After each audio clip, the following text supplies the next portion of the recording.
Estás escuchando Hablemos de Historia, transmitiendo desde Chihuahua capital para todo el mundo. Bienvenidos amigos al episodio 16 de su podcast de historia. Esta vez en un capítulo especial, pues la semana pasada, el día jueves 13 de agosto, se cumplieron 499 años de la caída de la ciudad de Tenochtitlán a manos de Hernán Cortés y sus hombres, lo que significaría el comienzo de la colonización en el territorio que posteriormente sería nuestro México de hoy en día. Y pienso que estamos viviendo algo muy especial, porque si bien no pudimos estar ahí en esos años, sí estamos ahora que se van a cumplir 500, medio milenio de ese momento tan trascendente, y espero de todo corazón que disfruten este semi especial de la conquista de México Tenochtitlán. Pónganse sus audífonos y comencemos.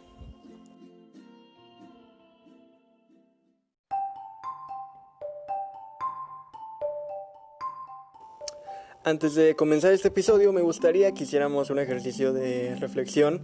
Me gustaría que abriéramos nuestra mente, que escuchemos esto de manera objetiva, ya que no se pretende dañar ninguna sensibilidad ni atacar ninguna postura, solamente es historia. ¿Listos? Pues ahí les va.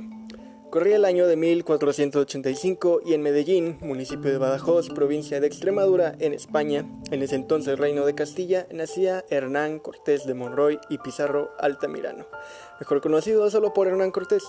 Hernán nacería en una familia acomodada económicamente y a corta edad sería enviado a estudiar leyes en Salamanca, aunque no duraría mucho, pues pronto regresaría, solo para unirse de nuevo, pero esta vez al Nuevo Mundo, pues en 1504 partiría a estas tierras y trabajaría primero como escribano y después como terrateniente en la isla La Española.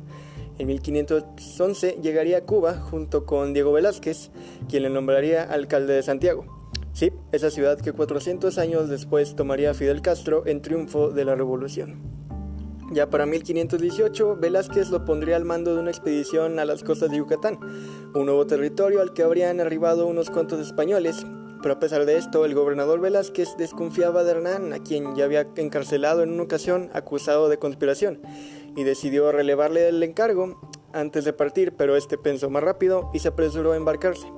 Con 11 barcos, unos 600 hombres aproximadamente, 16 caballos y 14 piezas de artillería, Hernán Cortés navegó desde Santiago de Cuba a Cozumel y Tabasco. A su vez, en 1466 aproximadamente, nacería en la Gran Tenochtitlán el hijo del emperador Axayácatl, quien tomaría el nombre de Moctezuma Xocoyotzin, el señor que se muestra enojado. Heredero de un imperio de vastas proporciones, tuvo la habilidad militar y política para acrecentarlo y bajo su dominio, la ciudad de Tenochtitlán vivió ese esplendor que asombró a los españoles a su llegada. Cuando ascendió al trono, tendría 35 años y era un hombre maduro que se había distinguido por su valor en el campo de batalla y sus habilidades políticas. De Moctezuma se dice que era muy religioso y se le reputaba como hombre sensible y avesado a las artes. A la sazón de su antecesor llevaba un opulento modo de vida y habría acrecentado la distancia entre el gobernante supremo y su pueblo. Se dice que nadie podía verlo a los ojos y debía guardar un estricto protocolo en su presencia. Emprendió con éxito las más de las veces campañas para someter a antiguos tributarios que osaban rebelarse para conquistar nuevos territorios y con ello acceder a mayores tributos y preparar el camino al sometimiento de entidades poderosas como Tlaxcala, Huejotzingo y Cholula, que habían logrado resistir exitosamente los continuos ataques de la Triple Alianza, esa que mencionamos en el primer episodio del podcast, que si no lo has escuchado, pues ve a escucharlo, te va a servir muchísimo para entender mejor este episodio. Teniendo esto sobre la mesa, podemos regresar a la historia de Hernán. Al llegar a la isla de Cozumel, se entrevistaría con el señor maya de esta, dejando los primeros rastros de evangelización en el nuevo territorio, pues las crónicas cuentan que unos días después de que los castellanos dejaran la isla, todos los pueblos volvían a su vida habitual, pero abandonando aparentemente el culto a sus dioses y adorando a la cruz cristiana y una imagen de la Virgen que Cortés les instaló. Desconocemos lo que pasó ese día entre Cortés y los señores de Cozumel, pero conociendo los modos en los que se desenvolvían los conquistadores, no creo que hayan sido muy gentiles u dóciles. Pero hablando en serio, amigos, se sabe que para sorpresa de muchos los españoles se portaron relativamente bien en este primer encuentro con los nativos, así que por el momento todo bien. También en este primer encuentro Cortés hizo por buscar a dos españoles que habían naufragado tiempo atrás, Jerónimo de Aguilar y Gonzalo Guerrero. Después de una semana de espera solo apareció Aguilar, pues Guerrero ya se había adaptado a la vida maya, hasta tenía familia y todo, mientras que el primero seguía siendo un esclavo. Siendo así, Aguilar partiría junto a la expedición a Tabasco como traductor, ya que en el tiempo que estuvo cautivo logró aprender el idioma y dialecto de la zona. Además de que Guerrero se quedaría con los mayas, a quien les ayudaría a defender las futuras invasiones de los conquistadores. Estando ya en Tabasco, Cortés ordenaría el desembarco en Potonchan.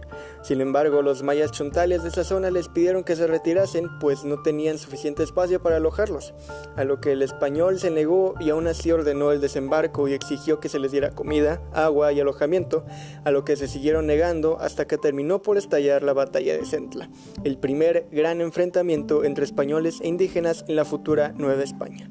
Los españoles lograron la victoria gracias a la superioridad de armas y en especial al temor que los nativos tenían a los caballos, ya que era la primera ocasión que se usaba el caballo en una batalla en la Nueva España. En el lugar, el capellán Juan Díaz ofreció la que sería la primera misa católica en tierra firme de la Nueva España y Hernán Cortés fundó el 25 de marzo de 1519 el poblado que se le bautizó con el nombre de Santa María de la Victoria, que más tarde sería la capital de la provincia de Tabasco. Como ofrenda a Hernán, los vencidos ofrecieron, entre otras cosas, a 20 mujeres, entre las que se encontraba una de nombre Malinali, mejor conocida como Malinche o Doña Marina, pues así había sido bautizada, Marina. Como se referían a ellos los conquistadores, y se convirtió en intérprete a partir de ese entonces, ya que conocía el idioma maya y el náhuatl. De esta forma, Jerónimo de Aguilar tradujo del español al maya y Doña Marina del maya al náhuatl, para comunicarse con los pueblos de más al norte. De esta manera, los españoles permanecieron en Santa María de la Victoria hasta el 12 de abril, fecha en que Cortés decidió continuar su camino hacia Ulúa, dejando un puñado de españoles en la recién fundada villa, para pacificar y poblar la región. Continuaron hacia el norte en abril de 1519 y llegaron a Chalchihuayán, lugar previamente bautizado por Grijalva como San Juan de Ulúa. Para ese entonces ya se había corrido la voz hasta la capital del Imperio Mexica de que habían llegado invasores desde el mar, hombres barbudos y blancos montados en venados sin cuernos. Algunos incluso pensaban que hombre y animal era uno solo. Todo esto asustó a Moctezuma, quien, como ya dijimos, era ampliamente religioso, y comenzó a creer que eran dioses, así como que Cortés era el dios Quetzalcóatl, ya que curiosamente, según las profecías, ya era tiempo de que regresase desde el mar para reclamar su reino en la tierra, por lo que envió una comitiva a encontrarse con los conquistadores y entregarles diversos regalos, objetos de oro y máscaras con turquesas. Cortés les entregó cuentas de vidrio verdes y amarillas, una silla y un casco. Este último, a los ojos de los mexicas, evocaba al dios de la guerra, Huitzilopochtli. Habiendo desembarcado y con el objetivo de hacer alarde de su poderío militar e impresionar a los embajadores, Cortés organizó en la playa una carrera de caballos con disparos de artillería. Casi de inmediato salieron los mensajeros hacia Tenochtitlán con los informes para el Tlatoani.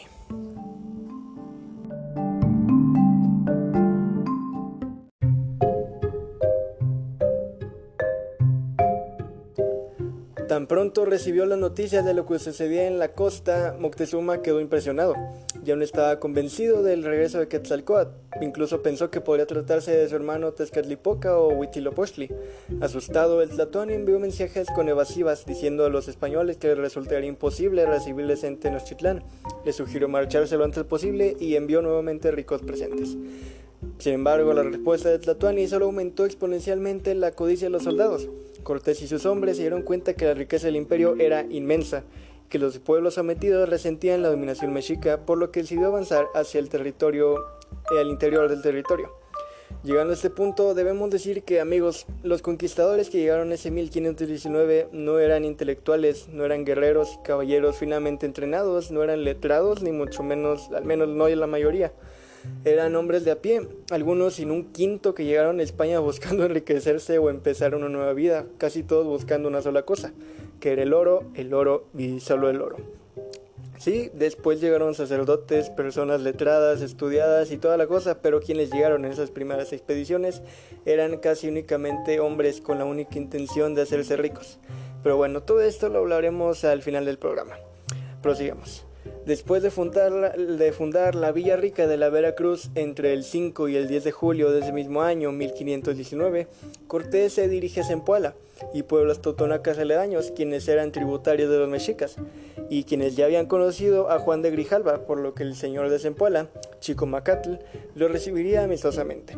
Hernán prometió liberarlos del yugo mexica a cambio de sellar una alianza militar de españoles y totonacas. Ahí empezó esa política de Cortés, que le permitiría liderar una rebelión de pueblos sometidos que sería determinante en la conquista de los territorios del Imperio Mexica. Durante esos días llegaron de forma regular 5 recaudadores de Moctezuma para cobrar los tributos, pero Cortés aconsejó no pagarles y ponerles bajo arresto.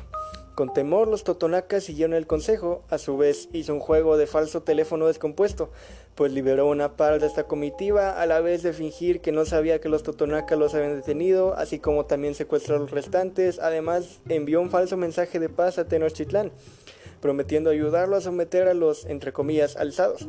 Todo un enredo, ya sé, la verdad, aunque era con la intención de asegurar el apoyo incondicional de los totonacas y engañar a Moctezuma.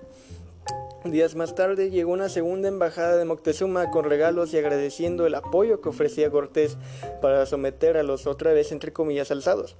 Este habló de forma secreta con el señor de Cuitzahuitlán, a quien le dijo que ya podía considerarse libre de su yugo y le recomendó liberar entre comillas a los otros 3 recaudadores.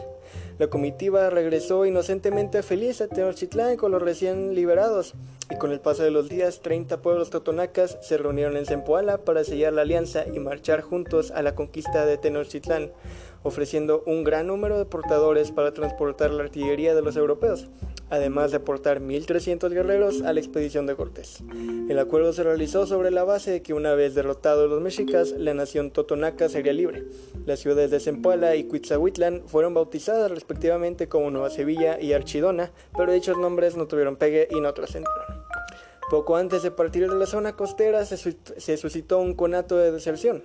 Varios expedicionarios se pronunciaron en nombre de Cortés y a favor del gobernador de Cuba, Diego Velázquez, aunque rápidamente fueron arrestados y a algunos se les condenaría a la horca. Los sobrevivientes terminaron jurando lealtad a Hernán y a la expedición, y como medida preventiva mandó también, según dicen, barrenar sus barcos. Barrenar es hacer un hoyo a una embarcación para que se llene de agua y se termine hundiendo, pero hay muchas versiones sobre esto. Unos dicen que las quemó, otros que las hundió, pero lo cierto es que las desarmó.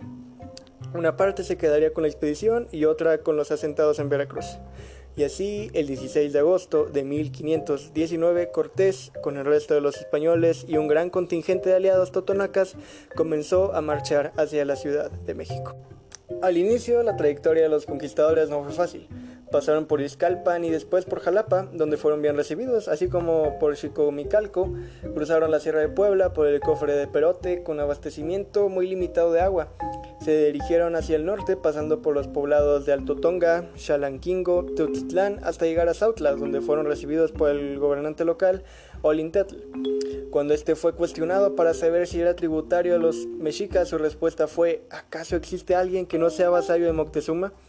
Chéquense cuál grande era el poder militar de los mexicas y a la vez el miedo que infundían a sus sometidos. Durante la entrevista, Cortés intentó convencerlo de dejar de tributar y aceptar la corona española, pero Olintetl se rehusó, pues en el lugar que se encontraba estaban apostados un grupo de guerreros mexicas.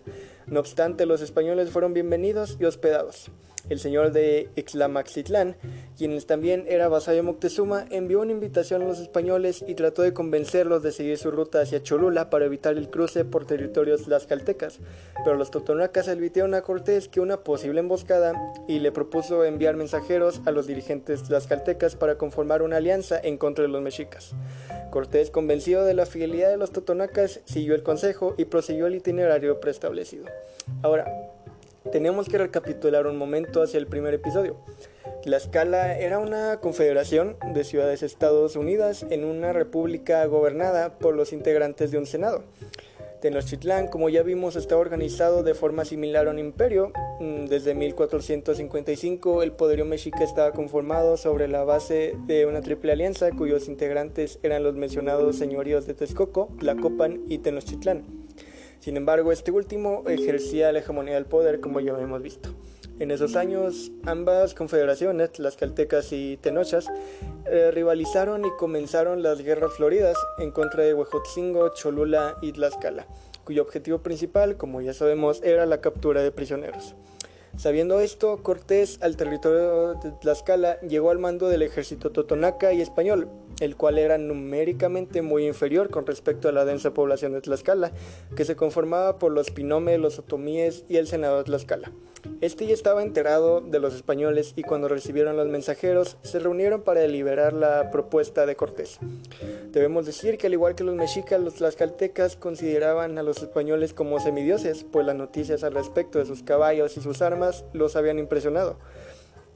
Una parte del Senado se inclinó por sellar la alianza y luchar contra los mexicas, pero Xicoténcatl Axayacatzin, el joven, hijo del señor de Tlaxcala, Xicoténcatl Huehue, el viejo, argumentó la posibilidad de que los españoles no fueran semidioses, creyendo que la ambición que habían mostrado por el oro, los pequeños hurtos en los pueblos, la destrucción de templos y el desprecio de las leyes ancestrales evidenciaba más un comportamiento humano que divino. Es lo que les digo. La resolución fue atacar a los recién llegados. De lograrse la victoria, se daría crédito a la nación tlaxcalteca. En caso de derrota, se culparía a los otomíes de haber actuado en desobediencia a las órdenes del Senado y se firmaría la alianza. Siendo así, el 2 de septiembre de 1519, un grupo de 15 indígenas sirvió de anzuelo. Se dejó perseguir por los extranjeros hasta el desfiladero de Tecoac, donde Xicoténcatl Axayacatzin había preparado una emboscada con un gran número de guerreros otomíes. Entonces se entabló la primera batalla, cuyo resultado fue favorable para los españoles a pesar de encontrarse en desventaja numérica. Después, buscando siempre la alianza, Cortés envió mensajeros de paz, recibiendo una respuesta de Xicoténcatl irónica. Pongan atención, y cito: paces, ciertamente las celebraremos. Vengan a Tlaxcala, en donde está mi padre, allí haremos las paces, hartándonos de vuestras carnes y honrando a nuestros dioses con vuestros corazones. Topen esa respuesta. Yo personalmente me regreso inmediatamente a Medellín después de oír eso. Pero bueno, a pesar del anuncio del exterminio, los caballos, las armas y las tácticas militares españolas se impusieron a los tlaxcaltecas, quienes atacaban de forma inarticulada, sin cooperar entre sí, tratando siempre de capturar enemigos en lugar de liquidarlos. Esto, amigos, sería algo crucial para ambos bandos, pues en Mesoamérica antigua no se practicaba la guerra con el fin de matar, sino de capturar prisioneros, algo que al llegar los españoles con sus armas que liquidaban, mientras que las de los indígenas herían. Se podría decir que de cada 50 indígenas que mataban los castellanos, los nativos capturaban 3 o menos españoles. De cualquier forma, las subsecuentes batallas no fueron victorias fáciles para el ejército conformado por los españoles y totonacas. Por su parte, Xicoténcatl envió espías con comida y regalos a la guarnición española, pero estos fueron descubiertos rápidamente. Cortés ordenó amputarles manos y pulgares a manera de escarmiento, mientras que el espionaje tlaxcalteca resultó un fracaso, pues los espías delataron la posición y los planes de su ejército. Tras evaluar la nueva situación y considerando las repetidas derrotas, el Senado de Tlaxcala ordenó a Xicoténcatl Axayacatzin detener la guerra para negociar un acuerdo de paz. Xicoténcatl padre y su corte recibieron a los españoles el 18 de septiembre de 1519. En la reunión se estableció la crucial alianza para hacer frente a los mexicas. Como muestra de paz, los tlaxcaltecas regalaban mujeres a los españoles, entre las que se encontraba una hija de Xicoténcatl el Viejo, quien se casó con una de las figuras más nefastas de la historia de México. Pedro, te odio y ojalá estés ardiendo en el infierno de Alvarado. Y fue bautizada como María Luisa Tecuelhuatzin.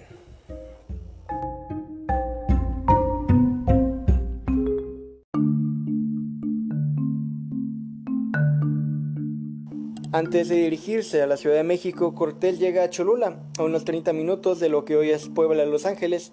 Cholula era una ciudad tributaria y aliada de los mexicas, con una población de aproximadamente 30,000 habitantes y tenía un arraigado culto a Quetzalcóatl. Los tlaxcaltecas no eran amigos de los cholultecas y advirtieron a los españoles no confiar en ellos, que en lugar de avanzar a Cholula deberían ir a Huejotzingo. Pero después se le explicó a Hernán que si entraban a Cholula tendrían casi asegurado el llegar a Tenochtitlán. Una comitiva de cholultecas dirigida por capitanes del ejército cholulteca salió al encuentro de Cortés y fueron recibidos y hospedados 400 españoles y 400 totonacas dentro de la ciudad, pero los 2,000 tlaxcaltecas, a quienes consideraban enemigos, debieron acampar en la periferia. Durante 2 días el trato para los recién llegados fue hospitalario, pero después las autoridades cholultecas comenzaron a evadir a Cortés y a sus capitanes, ya que habían recibido en forma secreta instrucciones de Moctezuma para realizar una emboscada y aniquilar a los españoles. Y aquí viene un detalle bastante curioso. Una mujer anciana que pretendía convertirse en la suegra de Malitzin confió a esta lo que se tramaba y poco después la intérprete alertó a Cortés. A la mañana siguiente se dice que los hombres de Hernán vieron a las mujeres y niños abandonar la ciudad.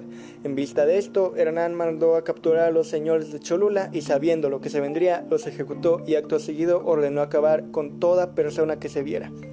Esto se le conocería como la matanza de Cholula. Más de 5,000 hombres murieron en menos de 5 horas bajo el acero de las espadas españolas y la furia incontrolable de sus aliados tlaxcaltecas y totonacas. También se dio la orden de incendiar casas y templos, a pesar de haber sido una acción preventiva. Muchas de las víctimas fueron civiles cholultecas que se encontraban desarmados. Pocos guerreros ofrecieron resistencia, reaccionando hasta después de las 2 primeras horas del sorpresivo ataque. Se sospecha que 20,000 guerreros mexicas estaban acampando en las inmediaciones de la ciudad para reforzar la emboscada, sin embargo, estos nunca aparecieron. Cholula era una ciudad estratégica tanto para los mexicas como para los españoles. Eran prácticamente la entrada a Tenochtitlán. Recordemos y contextualizo a los que me escuchan fuera de México, la ciudad de Puebla está a unas 3 horas en auto de la Ciudad de México, Cholula está a media hora o 20 minutos de Puebla. Entonces, en esos tiempos llegarían a la capital en poco más o poco menos de un día, según el paso que llevasen. Por eso fue que se decidieron por llegar aquí en lugar de Huejotzingo, una decisión que costaría bastante caro a los que menos lo merecían, a los locales. Después de esto y haber llegado al Valle de México, el ejército, compuesto por 400 españoles, 4,000 tlaxcaltecas y 16 caballos, entró el 8 de noviembre de 1519 a la Ciudad de México, Tenochtitlán. Cortés y sus hombres fueron recibidos por el Tlatoani, Moctezuma Xocoyotzin y un amplio séquito compuesto entre destacados funcionarios y su hermano Cuitláhuac. El encuentro se dio en lo que hoy están las calles República del Salvador y Pino Suárez, en la Ciudad de México. Tras una breve presentación, hubo un momento de tensión, pues Cortés trató de saludar a Moctezuma con un apretón de manos, cosa a la que rápidamente reaccionó su séquito, que pronto detuvieron a Hernán, pues como ya vimos al principio, era visto como un ser divino, casi divino e intocable. El incidente no pasó a mayores, afortunadamente, y después de esto intercambiaron regalos. Cortés entregó a Moctezuma un collar de cuentas de vidrio que se llamaban margaritas, y el gobernante entregó al caudillo un collar con 8 camarones de oro. Posteriormente, los españoles fueron alojados en el palacio de Axayacatl, cercano al recinto sagrado de la ciudad. Moctezuma era un guerrero experimentado, pero como hombre supersticioso, como ya dijimos, continuaba con la idea de que posiblemente los extraños visitantes eran dioses o semidioses. Mientras tanto, en la costa, siguiendo los consejos de los conquistadores españoles, los totonacas dejaban de pagar el acostumbrado tributo a los mexicas. El Cadalpixque, Cuauhpopoca, dirigió a los guerreros mexicas y comenzó el ataque contra los totonacas, pero estos fueron defendidos por la guarnición española de la Villarrica de la Veracruz. Como resultado de la contienda, los españoles sufrieron 7 bajas y las noticias pronto llegaron a Tenochtitlán. Desde la costa, los mexicas enviaron a Moctezuma, junto con el reporte de la batalla, la cabeza decapitada del soldado español Juan de Argüello, como prueba fehaciente de que los europeos eran seres mortales y no dioses.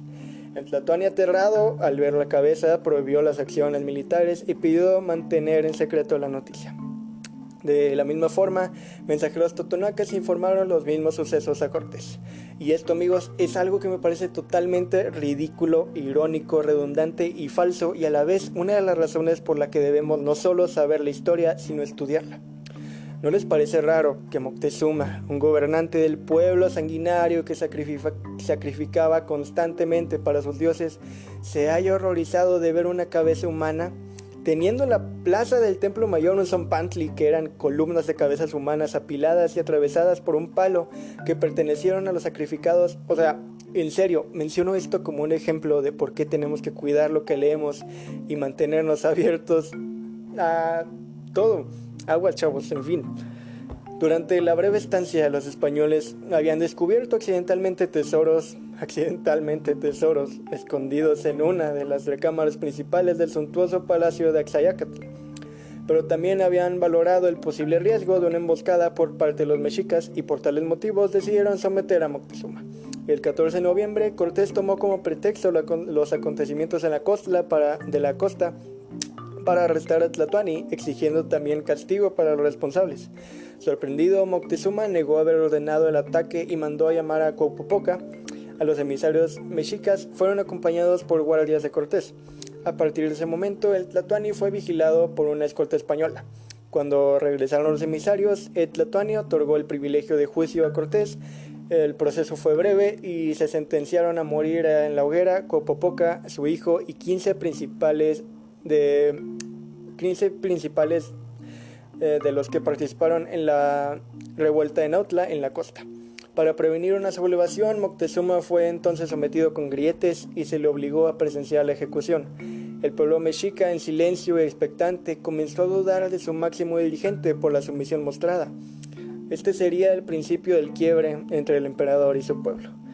Permanentemente custodiado, Moctezuma continuó sus actividades cotidianas, convivió con Cortés y sus capitanes, les mostró la ciudad y los alrededores, y durante los siguientes días el conquistador pidió a Tlatoani que abandonase a sus dioses y que prohibiese los sacrificios humanos.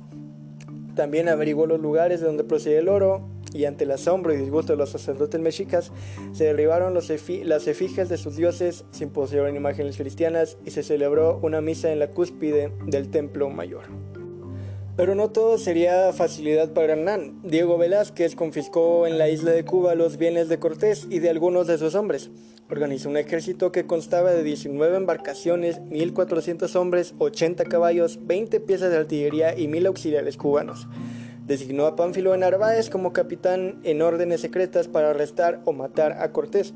Poco antes de salir de Cuba se había extendido una epidemia de viruela en la isla. El virus fue transportado en la excursión. Mucho ojo a esto. Al desembarcar, Pánfilo de Narváez decidió fundar la ciudad de San Salvador. Hicieron contacto con los totonacas, a quienes les informaron que pretendían arrestar a Cortés y liberar a Moctezuma. El señor de Zempoala quedó impresionado ante las noticias, pero prefirió dar la bienvenida a los recién llegados, suministrándoles víveres durante 3 semanas. Los totonacas enviaron los acostumbrados regalos, pero Pánfilo los guardó para sí, provocando la antipatía de sus seguidores. Una comitiva de Moctezuma, quien estaba sometido, se puso en contacto con Narváez y pronto fueron enviados mensajes al güey Tlatoani. Este tuvo nuevas esperanzas de ser liberado y mantuvo en secreto esta comunicación, pero no pudo ocultar las noticias de la llegada de las embarcaciones. Cortés designó a Fray Bartolomé de Olmedo y 5 emisarios para indagar las noticias de lo que ocurría. En la costa, Narváez comisionó a Fray Antonio Ruiz de Guevara y al escribano Alfonso de Vergara para que notificasen a Gonzalo de Sandoval las nuevas provisiones de Diego Velázquez. Se consideraba a Cortés un traidor y Narváez debía recibir el apoyo de todos los españoles. Sandoval, lejos de atender la petición, decidió apresar a los comisionados y enviarlos de inmediato a Tenochtitlán. También Narváez envió cartas a Juan Velázquez de León, pensando equivocadamente que el pariente del gobernador de Cuba sería un aliado. Ante la expectativa, Cortés salió de Tenochtitlán, marchando con parte de su ejército hacia la costa, dejando una guarnición de 80 hombres al mando de Pedro Ojalá te estés ardiendo en el infierno de Alvarado. Envió instrucciones a Velázquez de León y Rangel para que se reunieran con él en Cholula para ir de manera conjunta hacia Zempoala. Ya estando cerca de Narváez y a pesar de que el ejército de Cortés era menos numeroso que el de este, el ataque sorpresa fue veloz y certero. Diego Pizarro con 60 hombres tenía órdenes de apoderarse de la artillería, Gonzalo de Sandoval con 80 hombres debía capturar o matar a Narváez, Juan Velázquez de León enfrentaría las fuerzas de su primo, Diego Velázquez, el mozo, sobrino del gobernador, no el gobernador. Diego de Ordaz tenía que capturar las fuerzas comandadas por Salvatierra y finalmente Andrés de Tapia y Cortés reforzarían con ayuda a cualquiera de los otros capitanes. Tras una breve refriega en lo alto de una pirámide, el piquero Pedro Gutiérrez de Valdomar dejó tuerto a Narváez. Cuando Pánfilo fue llevado ante Cortés, le dijo, y cito: «Señor capitán, tened en mucho esta victoria y al haberme preso». A lo que Cortés contestó: «Doy gracias a Dios y a mis esforzados caballeros, más de una de las menores cosas que he hecho en esta tierra es desbarataos y prenderos». Hubo pocas bajas, no más de 20, entre los que estaban el señor de Zempoala, Chicomacatl, Diego Velázquez el Mozo y Alonso Carretero. La mayor parte de los hombres se rindieron convencidos de la riqueza y de las tierras descubiertas y reconocieron a Cortés como nuevo jefe, incrementando así la fuerza militar del conquistador. Entre los auxiliares viajaba un esclavo de raza negra enfermo de viruela. Ojo, ojo. Un mensajero proveniente de Tenochtitlán informó a Cortés sobre una rebelión en la ciudad, mediante la cual tenían emboscados a todos los hombres que habían quedado al resguardo de la misma. Asimismo, se enteró la comunicación secreta que había sostenido Moctezuma con Narváez.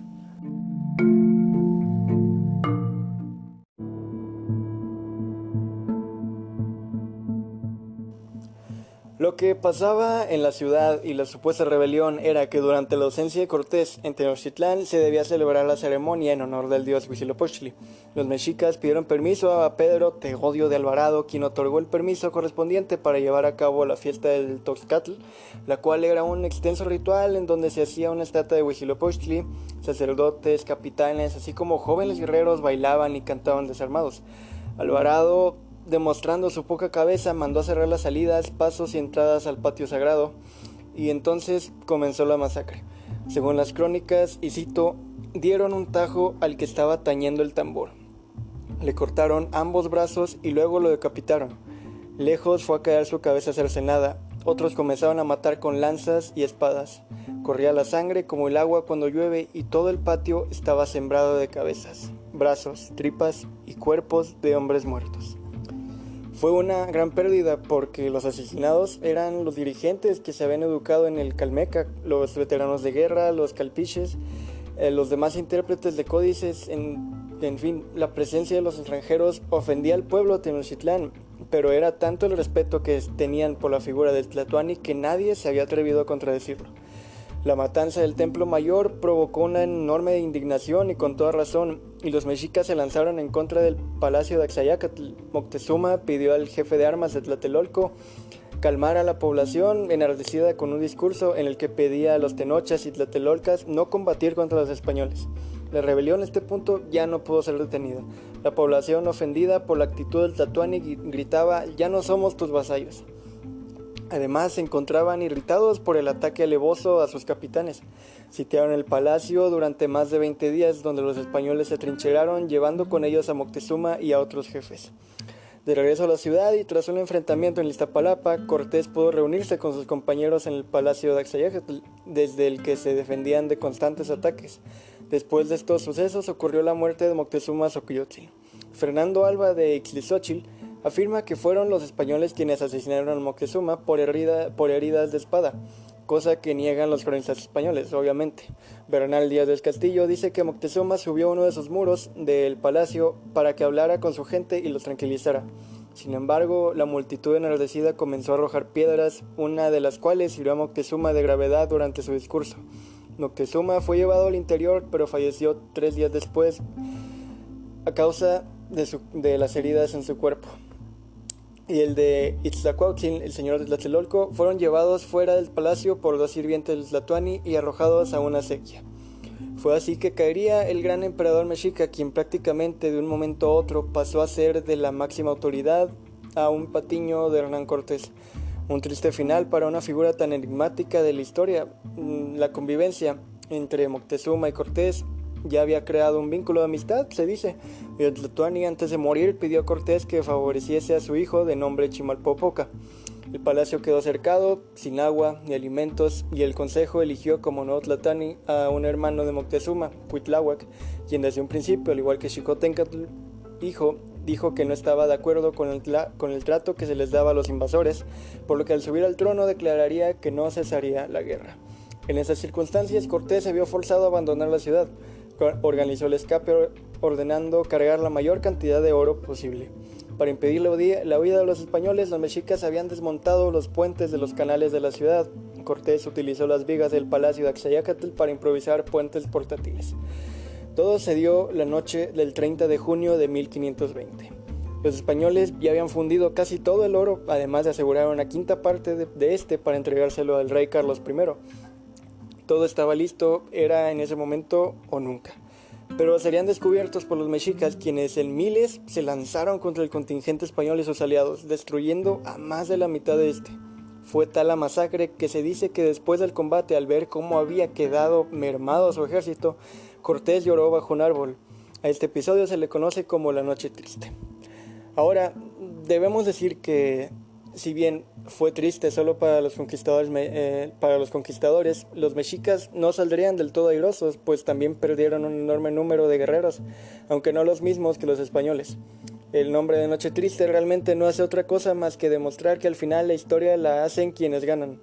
Sea triste para ellos, pero para los hombres de Cuitláhuac esa fue una noche de victoria. Y bueno, después de esto, los supervivientes emprendieron un largo e incómodo viaje hacia Tlaxcala con el aliento de los envalentonados mexicas en la nuca.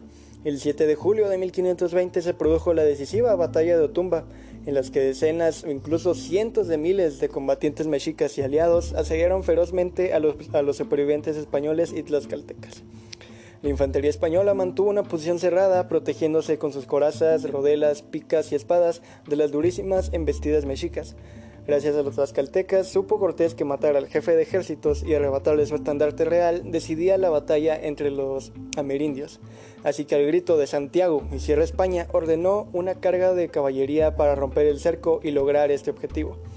El propio Cortés derribó a Matlacincantlin y Salamanca lo mató con su lanza. Descabezado, el ejército enemigo se dispersó y ya no volvieron a perseguir a los españoles, que pudieron replegarse a Tlaxcala. Allí se reorganizaron y reforzaron un preparativo para el asalto definitivo a Tenochtitlán, pero eso sería hasta casi un año después. Mientras tanto, en la ciudad se desató una epidemia de viruela, enfermedad desconocida en América y a consecuencia de la cual mucha gente murió en un lapso corto de tiempo.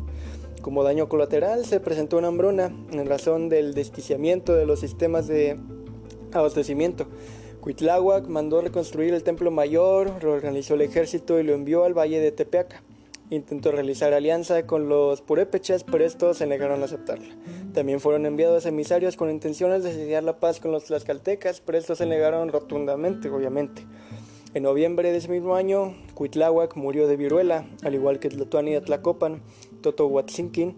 Considerando que Cacama había muerto durante los hechos ocurridos el 30 de junio, la Triple Alianza tuvo nuevos sucesores en Texcoco, en Tlacopan, y siendo Cuauhtémoc, sobrino de Moctezuma Xocoyotzin, el nuevo Tlatoani de Tenochtitlán. Controlado el oriente, y nororiente y sur, Cortés no dudó en reafirmar las posiciones en Tlacopan, Azcapotzalco, Tenayuca y Cuautitlán. Los objetivos de aislar a la ciudad se habían logrado y ahora faltaba coordinar un ataque simultáneo a la ciudad desde todos los accesos, al igual que el asalto apoyado en los bergantines que se habían venido construyendo.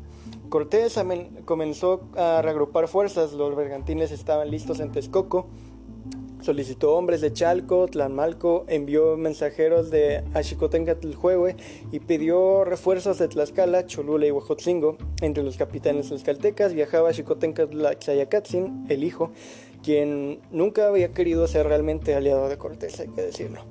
Pedro de Alvarado fue asignado al frente de Tlacopan, Cristóbal de Olid con el apoyo de Andrés de Tapia, Francisco Verdugo y Francisco Lugo por Coyoacán, Gonzalo de Sandoval apoyado por Luis Marín y Pedro de Iricio por Iztapalapa, y Hernán Cortés quedó al mando de los bergantines de Texcoco. Antes de iniciar el ataque se supo que Xicoténcatl no se encontraba en su posición, probablemente por estar coordinando sus fuerzas o realizando tareas de acopio. Cortés aprovechó la ocasión para acusarlo de traición y lo sentenció a morir en la horca el 12 de mayo de 1521. Cortés siempre desconfió del tlaxcalteca, quien había opuesto fuerte resistencia en las guerras confrontadas antes de ser aliados, y con esta acción preventiva quiso eliminar la posibilidad de que sus más fuertes aliados se volvieran en su contra, supongo. Se dio la orden de cortar los suministros de agua dulce que llegaban a México Tenochtitlán desde Chapultepec. Los mexicas trataron de impedirlo en un férreo combate que perdieron. Comenzaron las batallas por las aguas del lago de Texcoco, por las calzadas y los puentes de una forma coordinada. Sandoval cubrió bien el área del Tepeyac al principio las bajas por ambos bandos eran semejantes, tanto atacantes como defensores tenían organizadas bien sus acciones. Sin embargo, la estrategia de los conquistadores era destruir los puentes y albarradas de comunicación a la isla de México Tenochtitlán y con los bergantines provocar incendios en las poblaciones, de tal suerte que no hubiera forma de abastecer comida y agua a los sitiados. La estrategia de los mexicas fue reconstruir y defender el paso de los puentes y albarradas. De vez en cuando enviaban escuadrones para contraatacar a los cuarteles de los conquistadores. Contrario a las costumbres de los mexicas, quienes usualmente no combatían de noche, las confrontaciones ya a este punto se llevaban a todas horas. Bernal Díaz del Castillo relató en su crónica que, y cito, cada día existían tantos combates, no siempre victorias, que si los hubiera relatado todos parecería un libro de Amadís o de caballerías. Fueron 93 días de sitio, Digo que en 3 días con sus noches, en todas 3 calzadas llenas de hombres y mujeres y criaturas, no dejaron de salir, y tan flacos y tan amarillos y sucios y hediondos que era lástima de verlos. Por otra parte, López de Gomara relató en su crónica que al final del sitio, y cito, los mexicas solo se alimentaban de raíces, bebían agua salobre de la laguna, dormían entre los muertos y estaban en perpetua edentina. Jamás quisieron la paz. La última ofensiva extrema de las fuerzas leales a los mexicas provenía de los malinalcas, matlalcincas y cuauhxicas. Cortés envió fuerzas de cargo de Andrés de Tapia y Gonzalo de Sandoval para detener su avance. Los conquistadores españoles pensaban que los mexicas estaban totalmente debilitados y realizaron una excursión general a la ciudad. En una escaramuza, Cortés fue capturado, pero fue valientemente rescatado por Cristóbal de Guzmán, quien por salvar la vida de Cortés cayó prisionero en manos de los mexicas. En franca retirada, algunos otros españoles fueron hechos prisioneros. De acuerdo con las costumbres de guerra de los mexicas, los prisioneros fueron sacrificados, como ya sabemos, a sus dioses en lo alto de sus templos. Impotentes, con sus gritos pudieron escucharse y observarse desde lo lejos, reconociéndolos los demás por la blancura de su piel. Al final del sitio, que duró 3 meses, Pedro Teodio de Alvarado tomó la plaza de Tlatelolco. Los tenochas que aún quedaban confrontaron sus últimas batallas, y fue entonces cuando los conquistadores pudieron observar, horrorizados, que los mexicas no solo habían sacrificado a los prisioneros, además de extirparles el corazón, habían arrancado la piel de los españoles caídos para adornar sus templos u ofrendarlas a su dios Xipetotec. Finalmente, y después de combates encarnizados, el 13 de agosto de 1521, correspondiente al día 1 Coatl del año 3 Cali del mes Xocohuetzi, Cuauhtémoc salió de Tenochtitlán en una canoa, probablemente con la intención de negociar la rendición, pero fue avistado y capturado por el capitán García Holguín, mientras la ciudad caía en manos de los españoles y de sus aliados. Cuando Cuauhtémoc estuvo en presencia de Cortés, señaló el puñal que el conquistador llevaba al cinto y le pidió que lo matase, pues no habiendo sido capaz de defender su ciudad y a sus vasallos, prefería morir a manos del invasor. Fue así como, en realmente un abrir y cerrar de ojos para la historia, caería la Ciudad de México en manos de los castellanos.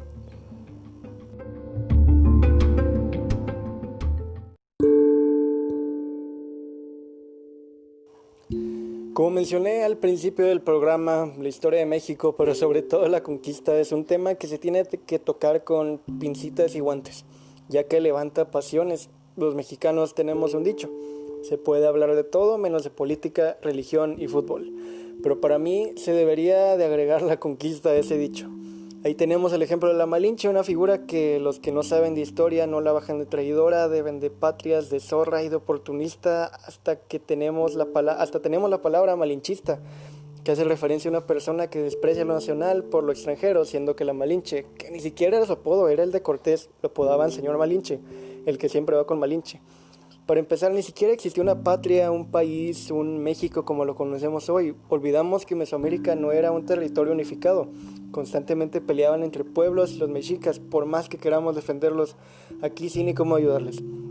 Sometían a todo lo sometible, y uno de esos pueblos era el de Malinche, quien con el paso del tiempo se ganó el respeto de los conquistadores. Ella solo le debía respeto a la corona española, ni siquiera en sus días de esclava. Era dichosa gracias a Moctezuma y su imperio. Ella no traicionó a nadie, no fue oportunista, no es una traidora. Solo fue una mujer que estuvo justo en su tiempo y lugar adecuados. Dejemos de tener ese sentimiento hacia una mujer que no lo merece. Ni siquiera María Luisa Tecuelhuatzin, la esposa de Alvarado, la que le dieron en Tlaxcala. Se sabe que esta influía mucho en las decisiones de pues tenía un odio férreo a los mexicas. Y cómo no, si toda su vida su padre Xicoténcatl la había defendido a Tlaxcala de los invasores tenochas. Si vio morir a gente llegada a ella y demás gracias a los mexicas. Estos personajes no traicionaron a nadie, mucho menos a una falsa patria que todavía ni siquiera existía. Hay que ser coherentes, señores. De la misma forma, tenemos que separar lo que es y lo que no es. Si bien en un futuro, como ya mencionamos, llegarían personas que aportarían cultural y socialmente al virreinato, es imposible negar que la calidad de personas que llegaron junto a Cortés, que se demostró una y otra vez con el paso del tiempo en Centla, en Cholula y en Tenochtitlán, más todos los crímenes que las crónicas no cuentan, Fue un proceso duro y doloroso, pues el choque de ambas culturas fue brutal. Es por eso que insisto que este es un tema difícil. Por los grupos proindigenistas hablan de un total genocidio de los pueblos originarios, mientras que los hispanistas quieren hacerlo ver como un proceso pacífico y armonioso, ambos totalmente alejados de la realidad. Pues si bien no fue un genocidio, tampoco fue luz y alegría. Tuvieron que ocurrir muchas muertes, sí, pero durante ello se fueron cimentando los pilares del México de hoy. Pues como dice la placa que conmemora la caída de Tenochtitlán, no fue triunfo ni derrota. Fue el doloroso nacimiento del pueblo mestizo que es el México de hoy.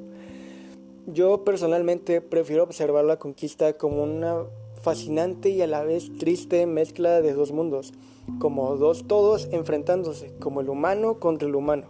Nada de dioses, nada de buenos contra malos, eran invasores contra defensores de un pueblo que era el proto-México, como una epopeya de luces y sombras. Y me gustaría cerrar este capítulo con las palabras de un pensamiento que leí por ahí que dice: ve ahí donde enterraste el corazón de Copil y vas a ver un águila devorando una serpiente, porque en tanto dure el mundo no acabará, no terminará la gloria, la fama de México, Tenochtitlan.